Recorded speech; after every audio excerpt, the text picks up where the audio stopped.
Halo guys, selamat datang di channel gua Omon-Omon Saham. Di video kali ini gua mau bahas saham yang tidak membagikan dividen finalnya kemarin ini guys ya, hasil RUPS-nya, yaitu saham Demas guys. Saham Demas ini udah langganan untuk bagi dividen, itu interim di akhir tahun ya guys ya, di tengah tahun itu bagi dividen final, tetapi untuk tahun ini dia hanya bagi interim doang guys. Jadi kayak gini beritanya guys ya. Jadi RUPS kemarin itu 10 Juni ya. 10 Juni kemarin itu dia membagikan dividen sebesar 578 M atau 12 per saham ya guys ya. Itu sudah dibagikan Desember kemarin ya sebagai dividen interim ya guys ya. Jadi untuk yang ini guys ya, untuk yang pegang Demas ini ya, kemarin itu gue sempet udah rekomen untuk dijadiin bahan saham yang di swing ya guys ya. Gue sendiri juga sama guys ya, gue itu mau swing saham ini sebenarnya guys ya, ternyata dia tidak bagi dividen ya guys ya. Ini ya salah satu resiko dari swing trade di saham yang mau bagi dividen tuh gini deh guys ya. Jadi kadang-kadang RUPS-nya nggak bagi dividen. Nah, tapi lu jangan khawatir guys ya. Lu udah jangan langsung putus asa. Apalagi lu langsung cut loss guys ya. Ingat kata Warren Buffett, jangan pernah kehilangan uang guys ya. Jadi kita harus pikirkan strategi yang lain guys ya. Jangan dikit-dikit cut loss guys. Dikit-dikit cut loss lu gak kaya-kaya guys. Lu duit lu hilang terus guys. Karena untuk mengembalikan kerugian dari cut loss lu itu butuh uang juga gitu guys ya.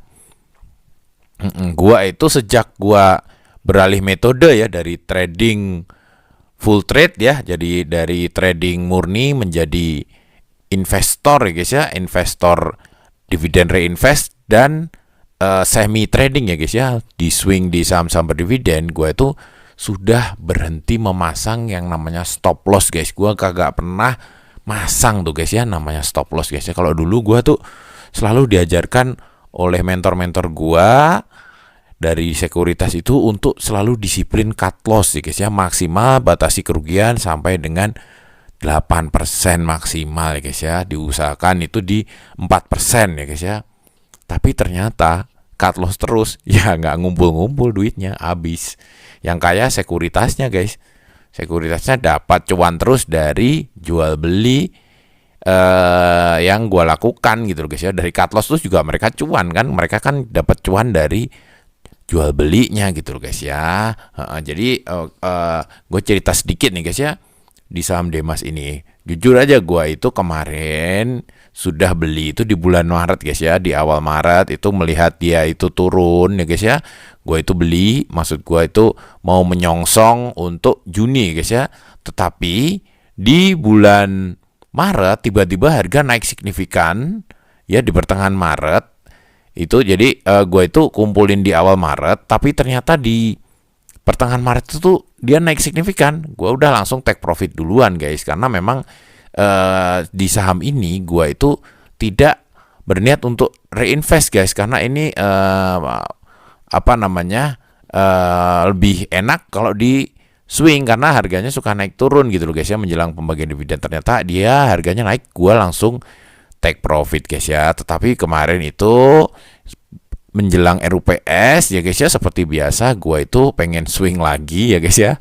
Gue itu kumpulin lagi di harga 160-an ini, ternyata dia hasil RUPS-nya batal bagi dividen. Akhirnya nyungsep guys ya, dihukum oleh para investor ya guys ya. Investor langsung mengalihkan dananya ke ini guys ya. Banyak yang beralih ke saham-saham lain yang mungkin bagi dividen lebih menarik gitu loh guys ya, yang lebih besar, atau mungkin lari ke deposito ya, gua kagak tahu. Yang jelas banyak investor yang sudah menunggu RUPS-nya itu ternyata hanya bagi interim. Mereka sangat kecewa guys dan mereka meninggalkan saham ini. Jadi karena banyak yang kabur, otomatis harganya langsung turun ke 153 guys.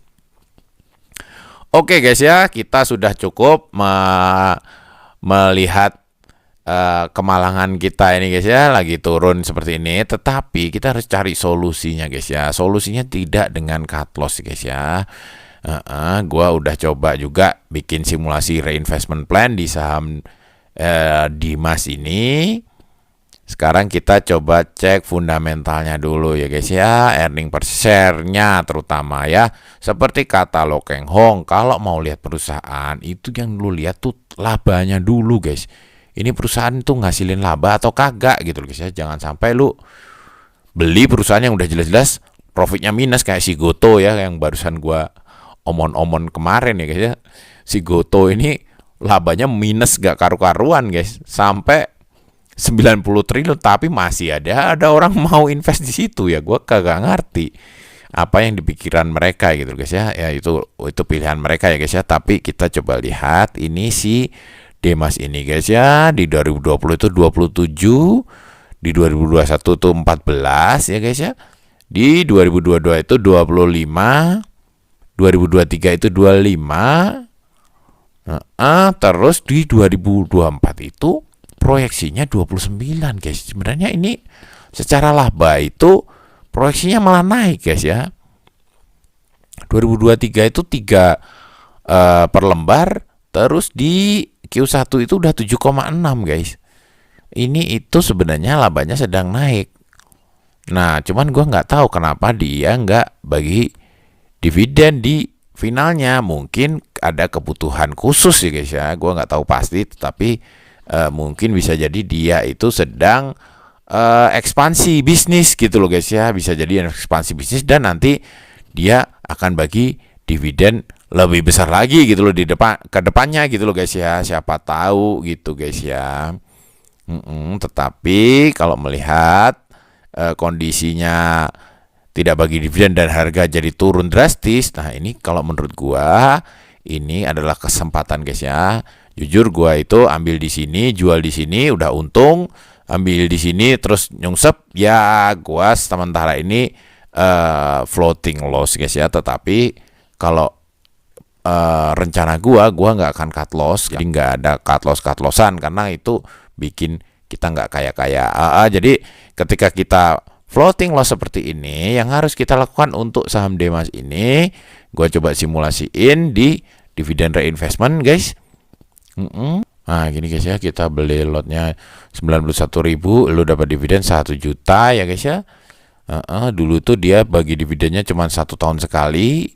Nah mulai 2017 ini dia mulai 2 kali guys ya, dan lumayan gede-gede, belum terlalu gede ya guys ya. Dia mulai bagi gede itu di 2020 nih guys ya, setahun 2 kali ya, dengan yield yang gede-gede banget 11/9 kalau kita persenin. Nah ini udah 20% guys.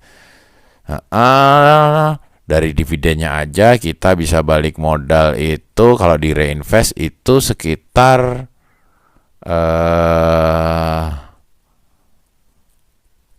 ini guys ya. 7 kurang ya guys ya, masih kurang.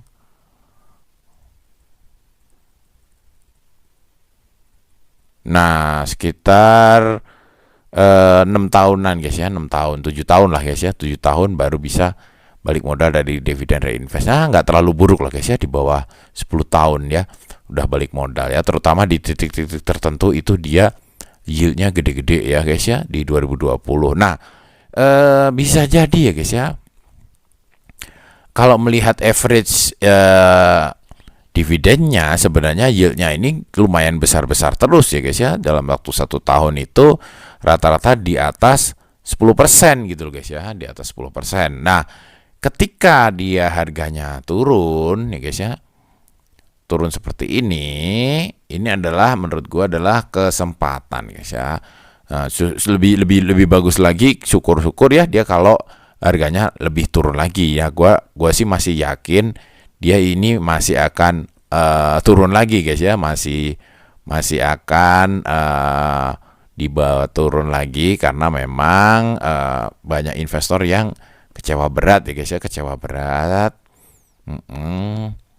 Jadi ini adalah menurut gua adalah kesempatan. Kita harus menunggu untuk turun lebih dalam lagi, atau mungkin di harga segini juga sudah boleh masuk sih guys. Karena apa? Karena Kalau melihat dari harga wajarnya itu dia masih di 293 ya guys ya.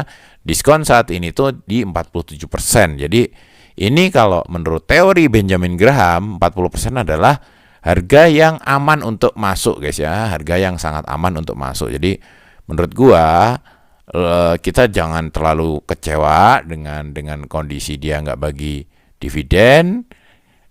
Kalau awalnya gua jujur aja untuk Demas ini awalnya untuk swing ya guys ya, tetapi karena dia nggak bagi dividen, jadi nggak ada sentimen positif untuk menaikkan harga ya. Jadi akhirnya gua ya terpaksa ini akan menjadi dividen reinvest dulu guys ya untuk di saham Demas ini ya. Kita coba kumpulin nanti ketika harganya turun lebih dalam lagi gitu loh guys ya. Kita coba lihat ya guys ya. Kita coba lihat teknikalnya aja guys ya. Kita pakai Bollinger aja guys ya. Nah ini sebenarnya kalau secara Bollinger ya guys ya, ini sudah mau menyentuh pita bawah guys ya. Sebenarnya ini sebentar lagi akan oversold guys. Jadi dia akan berbalik arah ya guys ya. Tetapi kita wait and see karena ini teknikal ini tidak bisa dipercaya 100% ya guys ya. Bisa jadi kadang sudah menyentuh pita bawah juga bablas ke bawah ya guys ya, karena investor sentimen negatif, kekecewaan investor mungkin lebih kuat gitu loh guys ya dibandingkan dengan si pergerakan rata-ratanya ini gitu loh guys ya. Jadi kalau dari fundamentalnya tetap guys ini sudah murah, kita bisa beli. Tapi kalau mau menunggu harga lebih bawah lagi, boleh kita mulai averaging down ya guys ya. Kita dollar cost average dulu untuk si Demas ini gitu guys ya. Jangan sampai lu cut loss ya guys ya, karena untuk mengembalikan kerugian cut loss lu itu butuh uang yang ini guys ya. Kalau memang lu nggak punya duit, saran gua sih biarin aja dulu guys ya. Kita tunggu interim di Desember nanti atau di November. Biasanya dia kalau nggak November ya Desember ya guys ya. Dia selalu bagi interim nanti ya guys ya. Siapa tahu ya guys ya, gua nggak menjamin, tapi siapa tahu ya tahun depan dia akan bagi dividen jumbo lagi seperti tahun 2020 ya guys ya. Kita coba cek 5 tahun terakhir guys. Nah 5 tahun terakhir itu dia harga terendahnya di 137 dan 135 ya guys ya. Siapa tahu mungkin besok bisa turun lagi ke angka ini. Waktunya kita untuk mulai kumpulin ya guys ya. Untuk 1 tahun terakhir ini adalah harga terendah ya guys ya. Ini udah harga terendah dibandingkan dengan 1 tahun terakhir ya guys ya. Jadi kayak gitu guys ya. Secara fundamental si Demas ini masih oke. Ya masih cukup bagus tadi guys ya. Kita lihat ininya guys ya. Data fundamentalnya. Dan untuk dividen reinvest juga nggak terlalu buruk, karena dalam waktu 1 tahun itu bisa bagi dividen sampai dengan 20% lebih ya guys ya. Jadi ini tidak ada salahnya untuk bagi lo yang masih punya duit, lo untuk averaging down ya, atau dollar cost average, cicil masuk. Tapi kalau lu nggak punya duit ya biarin aja floating loss sampai dia nanti bagi interim di akhir tahun 2024 nanti ya guys ya. Oke, mungkin seperti itu intinya. Demas ini ternyata nggak bagi dividen. Kita yang mau swing di sini ya, jadi sementara harus merubah rencana dulu ya guys ya. Dari swing menjadi reinvest dulu ya guys ya. Kita invest dulu di sini, kita tunggu pergerakan selanjutnya dari manajemen Demas ini. Oke, mungkin kayak gitu dulu guys. Sampai jumpa lagi di video-video selanjutnya. Wassalam.